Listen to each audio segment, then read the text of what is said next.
Let's be real. You don't deserve to be happy with your life. You waste your time mindlessly consuming content, taking every opportunity you can to escape your life with video game, porn, Netflix, social media, drugs, and booze, and anything else you can get your hands on to make you never realize how unhappy you are. You don't have a purpose. You don't care about anything enough to work on it. You don't train hard enough. You don't know where you're going or what you're working towards. You spend your life just doing enough to get by, but you're probably still struggling to do that. You look like shit, you feel like shit, your relationships are falling apart, you're unhappy, and you feel like you have no control.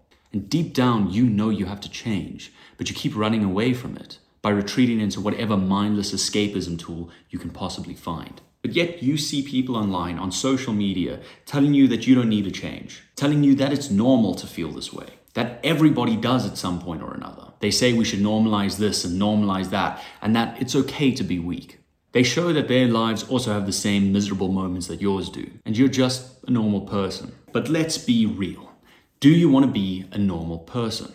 Let's look at what a normal person is. The average American is literally fatter than a pig. They're $90,000 in debt, they have 11 drinks a week, and they spend only 17 minutes a day working out. And it's not much better anywhere else in the world. And I don't know about you, but in this case, I don't want to be normal. But misery enjoys company. So these people love going online and telling you that you don't have to feel bad for any of the shitty things they do because it justifies their bad behavior too. And maybe you don't have to feel bad with your life if you're happy with lackluster mediocrity. But if you want change, if you want to feel proud of yourself and not be depressed every single time you think about every time you failed, then you should feel bad. Do you know how many people got into shape by looking in the mirror and saying, "You are perfect, you are strong, you are in shape, and everybody finds you attractive"? Fucking nobody. The truth is that people only make a drastic change the way they look when they get completely fed up with seeing how out of shape they are. When they get tired of always being tired, feeling miserable, and not being able to date people as hot as they would like. And sure, there's a lucky few who've never looked bad, and so they can chant all those nice things to themselves in the mirror whenever they want. But if you're watching this, that's probably not you.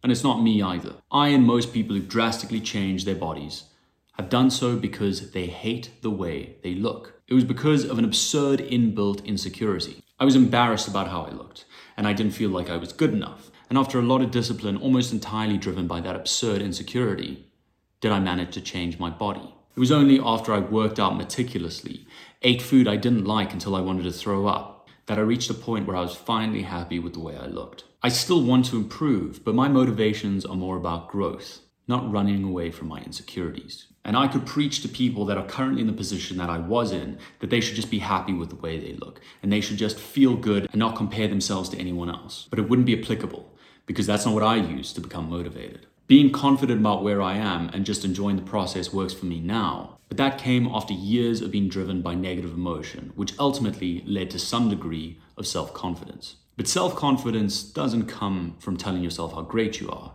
It comes from extreme amounts of action. Alex Hormozy has a phenomenal tweet about this. You don't become confident by shouting affirmations in the mirror, but by having a stack of undeniable proof that you are who you say you are. Outwork your self-doubt. You can use positive affirmations about things you've already done and achieved. It's important to celebrate your wins. Otherwise, you only focus on your losses. But when you lie to yourself and you're telling yourself that you're a millionaire when you're not, you end up creating cognitive dissonance and your mind tells you you're lying to yourself. Which means your own mind can't trust you. And how are you supposed to win when you can't even trust yourself? The best case scenario is you might end up delusional and cocky. So instead, you must put in the work to change yourself.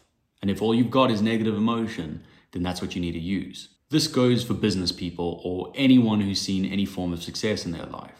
They most likely didn't get where they are by telling themselves how incredible they are and that they don't need to change. They either were so incredibly insecure that they had to prove they were something, or they were driven by such an extreme competitiveness that they had to win against everybody else to prove that they were who they thought they were.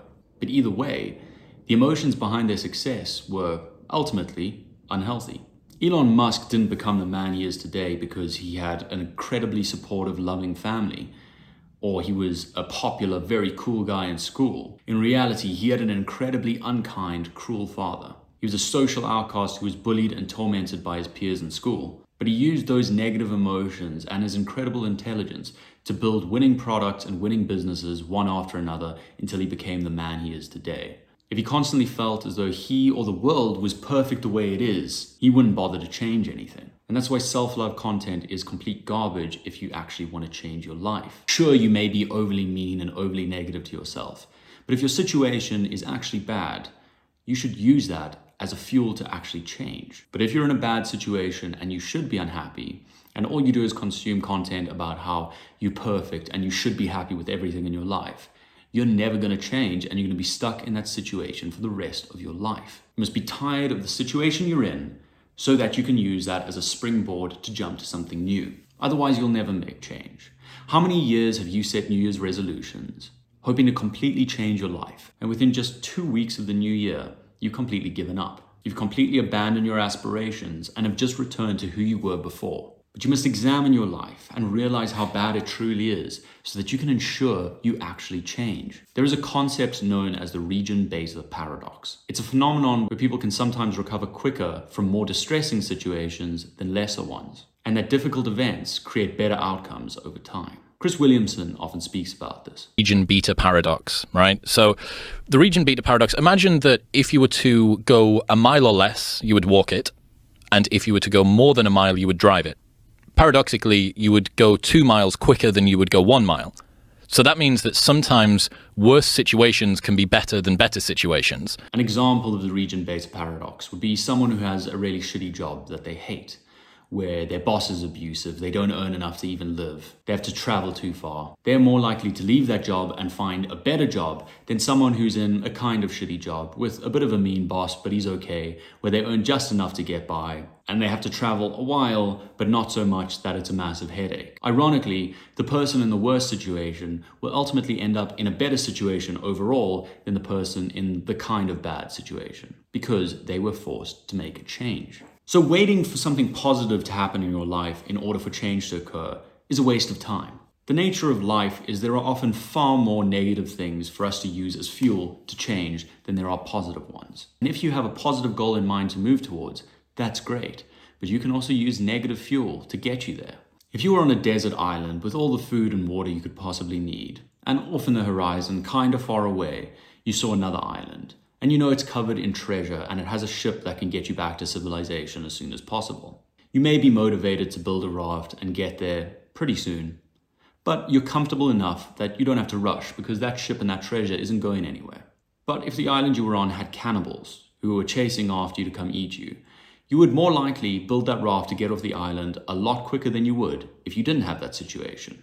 And having that treasure and that ship to move towards is a great motivator and it gets you to the place to go, but you'd likely move a lot quicker if the situations were worse. So now we've realized, after years and years, that you have no problem setting goals, and that your situation is probably bad enough that you should change, but something keeps holding you back from doing what you need to do, and that's escapism.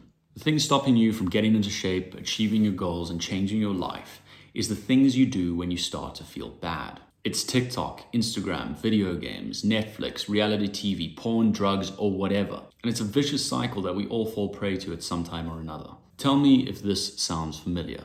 You wake up on the weekend and you have a goal in mind that you want to work on, something personal and important to you. But as you wake up, you open your email and you see that you have an overdue assignment for university that you have to work on. Or your boss has sent you an email about something he wants you to do when the week starts. So in order to escape this bad emotion, you open up Instagram. It's okay, it's the weekend, you can relax, and you start scrolling away. After you've wasted a good hour or two, you decide to get up and actually start working. But now, when you sit and open the thing, your brain has become so used to getting cheap, easy dopamine that actually doing something hard in order to earn that dopamine just doesn't feel worthwhile. So you decide to play a video game instead, to just get your mind off of it. You play and waste more time. Another 2 hours disappear. Suddenly, you get really fed up with yourself. Now you absolutely have to start working. So you open your docs file or whatever it is and you begin typing. But it still begins to feel like just a violent grind. And because you feel bad and so guilty about everything that's happened, you want to distract yourself. So you open up TikTok.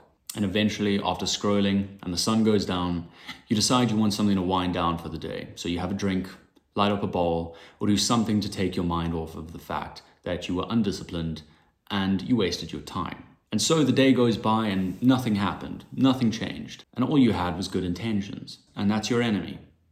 These dopaminergic parasites, which are trying to steal all your attention. And the algorithms on these sites are designed by some of the cleverest people in the world, all trying to steal every ounce of attention that they can possibly get. So how can you fight this? How can you ensure that these parasites don't steal your attention and stop you from achieving your goals? As horrible as it sounds, you must learn to let yourself feel bad. Set your goals. But when you struggle feeling you're not achieving them, when you feel the fear of procrastination, feeling like you're going to fail if you try, lean into that emotion. Feel it. Understand that it's delusional and irrational. If you don't try, nothing's going to ever happen. Sure, the product may not be as good as you might have liked it, but something is better than nothing. So get working. Meditate. Make sure you feel emotions fully. Don't let them overwhelm you to the fact that you need to escape, but realize those emotions are just something that passes by. You have the control about what you do with them. And instead of looking at a big goal as something far in the distance, think about it as every little action you need to take. If you're writing a book, it's not all 62 chapters that need to be done immediately. It's one word at a time. If you focus on the next step, you'll eventually get to your goal. Don't think about a 3-hour workout and how much weight you're going to lift over that entire time. Just do 1 rep at a time. We naturally want to run away from negative emotions, but they're some of the best emotions we have. And even though it would be more ideal to constantly feel positive and be able to do everything we need to do with a positive backing behind it, sometimes all we have is negative emotions. Sometimes the environment we're in sucks. We don't have good role models. We don't have people supporting us. So use the inverse of that. Take all the negative emotion you can get to get you to a more positive place. Thank you for watching. Godspeed.